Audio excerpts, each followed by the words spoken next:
ሰላም ቤተሰብ እንዴት ናችሁ? ሚጣነኝ ተመልሻለሁ። ዛሬ ደግሞ በጾታዊ ትንኮሳ ተፈርዶበት ከዩኬ ወደ ኢትዮጵያ የተባረረውን ግለሰብ መለቀቁን የፌዴራል ፖሊስ ገልጿል። በዚህ ዙሪያ እንወያያለን ወይንም እናወራበታለን ማለት ነው። ወደ ዛሬው ቪዲዮ መጀመሪያ ግን ሰብስክራይብ አድርጉ፣ ላይክ አድርጉ፣ እንዲሁም ደግሞ አስተያየት ካላችሁ ኮመንት ላይ ጻፉልኝ። አስተያየቶት ይከበራል። ወደ ዛሬው ቪዲዮ በዩናይትድ ኪንግደም በፈጸመው ጾታዊ ትንኮሳ ተፈርዶበት ወደ ኢትዮጵያ የተባረረው ሀዱሽ ገብረስላሴ ዛሬ ማለዳ ኢትዮጵያ ከደረሰ በኋላ መለቀቁን የፌዴራል ፖሊስ ለቢቢሲ ገለጸ። የፌዴራል ፖሊስ የህዝብ ግንኙነት ኃላፊ አቶ ጄይላን አብዲ እንደተናገሩት ግለሰቡ ከዩናይትድ ኪንግደም ዩኬ ተባሮ ወደ ኢትዮጵያ ሲላክ አብሮ የመጣ ምንም አይነት የወንጀል ክስ አለመኖሩን ገልጸዋል። በዚህም ምክንያት ግለሰቡ ከቦሌ ዓለም አቀፍ አውሮፕላን ማረፊያ ወደ ፌዴራል ፖሊስ ቢሮ ከተወሰደ በኋላ መለቀቁን ለቢቢሲ አረጋግጠዋል። ለእኛ አብሮ በግለሰቡ ላይ ተያይዞ የመጣ ክስ ስለሌለበት ለቀነዋል። ምንም አብሮ የመጣ የወንጀል ክስ የለም። እኛ ጋር መጥቶ አጣራን። ምንም አይነት አብሮ የመጣ ክስ ከሌለ ፖሊስ ይለቃል ብሎ ለቀነዋል ብሏል። የህዝብ ግንኙነት ኃላፊ ለቢቢሲ እንዳረጋገጡት በዩኬ ውስጥ ከፍተኛ ውዝግብ አስነስቶ የነበረው ሀዱሽ ኢትዮጵያ ከገባ በኋላ መለቀቁን በተመለከተ በአሁኑ ሰዓት እኛ ስራ አይደለም ለቀነዋል ብለዋል ማለት ነው። ሀዱሽ ገብረስላሴ ቅባቱ በጀልባ ከፈረንሳይ ወደ ዩናይትድ ኪንግደም ከገባ በኋላ ወይ ጉድ በጀልባን የገባው በአንዲት ታዳጊና አዋቂ ሴት ላይ ጾታዊ ትንኮሳ በመፈጸሙ የ12 ወራት እስር ተፈርዶበታል። ወይንም ደግሞ የ1 ዓመት ማለት ነው ተፈርዶበት ነበር። ሀዱሽ ባለፈው ሳምንት አርብ ከእስር ቤት በስህተት ከተለቀቀ በኋላ በተደረገ ፍለጋ ከ2 ቀናት በኋላ በሰሜን ለንደን አንድ መናፈሻ ውስጥ ተገኝቷል። ዩናይትድ ኪንግደም ውስጥ በፈጸመው ጾታዊ ትንኮሳ የተፈረደበትና በስህተት ተለቆ የነበረው ሀዱሽ ገብረስላሴ ወደ ኢትዮጵያ መባረሩን የአገሪቱ መንግስት ያስታወቀው ዛሬ ረቡዕ ጥቅምት 19 2018 ማለዳ ነበር። ሀዱሽ ከፈረንሳይ በባህር ወደ ዩናይትድ ኪንግደም ከገባ በኋላ ይኖርበት በነበረው ኤሴክስ አካባቢ ማለት ነው የ14 ዓመት ታዳጊ እና ሌላ ሴት ላይ ጾታዊ ትንኮሳ በመፈጸሙ ተከሶ የ1 ዓመት እስር ተፈርዶበት ነበር። ባለፈው ሳምንት አርብ ዕለት በስህተት ከእስር ቤት ከተለቀቀ በኋላ ለ2 ቀናት ሲፈለግ ቆይቶ በሰሜን ለንደን አንድ መናፈሻ ውስጥ ተይዞ ወደ ማረሚያ ቤት ተመልሶ ነበር። ዩናይትድ ኪንግደም ጠቅላይ ሚኒስትርን ጨምሮ በአገሪቱ ከፍተኛ ባለስልጣናትና በተቃዋሚዎች መካከል ውዝግብን የፈጠረው ይህ ግለሰብ አሁን ወደ ኢትዮጵያ መላኩ ተገልጿል።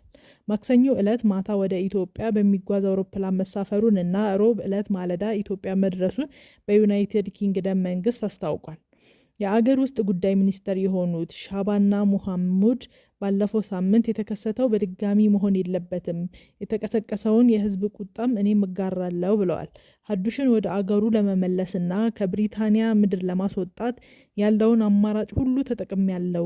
ይህ ጨካኝ ህጻናት ላይ ወሲባዊ ትንኮሳ የሚፈጽም ወንጀለኛ ግለሰብ ወደ አገሩ እንዲመለስ መደረጉን ሳረጋግጥ በደስታ ነው። በዚህም የተነሳ ጎዳናዎቻችን ደህንነታቸው የተጠበቀ ይሆናሉ ሲሉ አክለዋል። ሀዱሽ ወደ ዩናይትድ ኪንግደም ዳግመኛ እንዳይመለስ በሚል መባረሩ የአገር ውስጥ ጉዳይ ሚኒስተር ተናግሯል። ወይ ግን ድጋሚ መሄድ አይችልም። ሀዱሽ ታስሮበት ከነበረው ማረሚያ ቤት ወደ ስደተኞች ማቆያ ማዕከል ከተወሰደ በኋላ የውጭ ዜጋ ጥፋተኞችን ከአገር በፍጥነት ለማስወጣት በተዘጋጀው አሰራር መሰረት እንዲወጣ ተደርጓል። ባለፈው ሳምንት ሀዱሽ ከእስር ቤት በስህተት መለቀቁን ተከትሎ የፍትህ ሚኒስትሮች ሰዋዊ በሆነ ስህተት መሰረት መለቀቁን ተናግሯል። የኤሴክስ ፖሊስ ሀዱሽ በስህተት መለቀቁን ባወቀበት ወቅት እርሱ በከተማዋ ውስጥ ያገኛቸውን ሰዎች ድጋፍ በመጠየቅ ወደ ለንደን የሚጓዝ ባቡር ተሳፍሮ ነበር። እሁድ ዕለት የመናፈሻ ስፍራ በሚገኝ የመኪና ማቆሚያ አካባቢ ከታየ በኋላ ለፖሊስ ጥቆማ በመድረሱ በቁጥጥር ስር ውሎ ወደ ማረሚያ ቤት ተልኳል።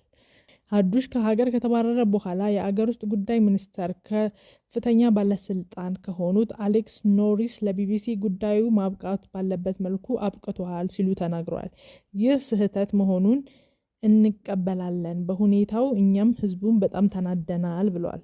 በማረሚያ ቤቶች ተመሳሳይ ነገር እንዳይደገም ጥፋተኞችን ወደ ሀገራቸው ለመላክ ከእስር ቤት ሲወጡ ጠንካራ ማጣራቶችን ጨምሮ አፋጣኝ የቁጥጥር እርምጃ መወሰዱን እንዲሁም ገለልተኛ መርማሪ ቡድን ከድርጊቱ የተወሰደው ትምህርት መለየቱን ተናግሯል። ገለልተኛ ወገን ያደረገው ምርመራ ሀዱሽ እንዴት ከእስር ቤት ሊለቀቅ እንደቻለ እና የእስር ቤቱ ሰራተኞች በቂ ልምድ፣ ስልጠና እና ቴክኖሎጂ ነበራቸው ወይ የሚለውንም ፈትሿል። የመርማሪ ቡድኑ በሊቀመንበርነት የሚመሩት ፖሊስ ምክትል ኮሚሽነር ዳሜል ላይን የሀዱሽ ጾታዊ ጥቃት ሰለባዎች ተመሳሳይ ስህተት እንዳይፈጸም ምን መደረግ አለበት የሚለውንም ምክረ ሀሳብ ይጠይቃሉ ተብሏል። አንድ ታራሚ ከእስር ቤት ሲለቀቅ መደረግ ስላለበት ጥንቃቄ አፋጣኝ ዳሰሳ ተደርጓል። ሀዱሽ ገብረስላሴ ቅባቱ ወደ ዩናይትድ ኪንግደም የገባው ባለፈው ዓመት ሰኔ ወር ላይ ነበር። ወይ ጉድ! ከገባ በአንድ ዓመቱ ነው በእንደዚህ አይነት ጥፋት። በኢየሱስ ሀዱሽ ወደ ዩናይትድ ኪንግደም ከፈረንሳይ በጀልባ ከመግባቱ በፊት በሱዳን፣ በሊቢያ እና በጣሊያን አድርጎ ተጉዟል። በስመ አብ ገብርኤልዬ ድረስልኝ ማለት አሁን ነው። ይሄ ሁሉ አቋርጦ ገብቶ ነው ሰርቶ እንደመለወጥ። ጉድ ነው። አትፍረድ ይፈረድብሃል ይላል መጽሐፉ። አንፈርድም፣ አናቅም። ወደ ጉዳያችን።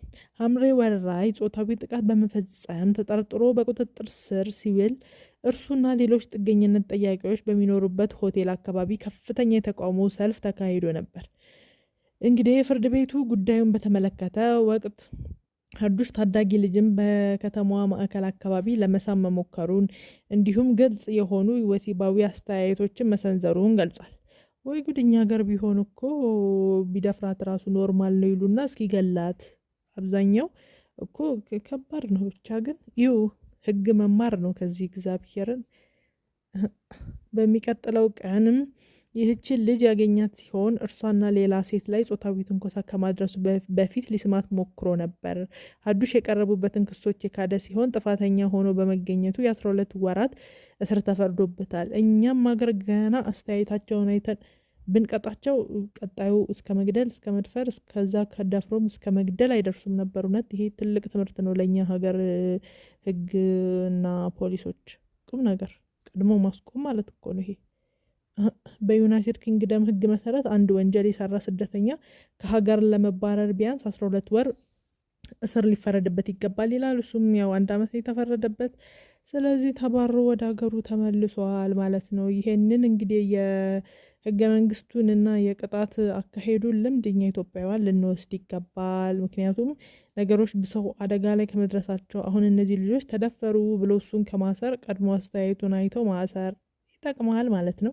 ለማንኛውም ግን ወደ ሀገር ቤት ገብቷል። ሀገር ቤት ከገባም በኋላ ፌዴራል ፖሊስ ምንም አብሮ የተላከ መረጃም ሆነ ምንም ይቀጥል ስሩ የሚል ነገር ስለሌለ፣ ወንጀል ስለሌለ በነጻ ለቀነዋል ብሏል። እንግዲህ በስንት ዓመት ለፍቶ በሱዳን በሊቢያ ምናምን አቆራርጦ ዩኬ ገብቶ እንደዚህ አይነት ነገር መመለሱ በጣም ከባድ ነገር ነው። እኔ እንጃ ለሱ ብቻ ግን እኛ ዜናችን እዚህ ጋር ያበቃል። በቀጣይ ደግሞ በሚያስገርም ነገር ወይ በሚያስደንቅ ነገር እስከምንመጣ ሰብስክራይብ እያረጋችሁ ቆዩን። ሁሌም አስገራሚና አስደናቂ ነገሮችን ማወቅ ከፈለጋችሁ ሰብስክራይብ አድርጉ።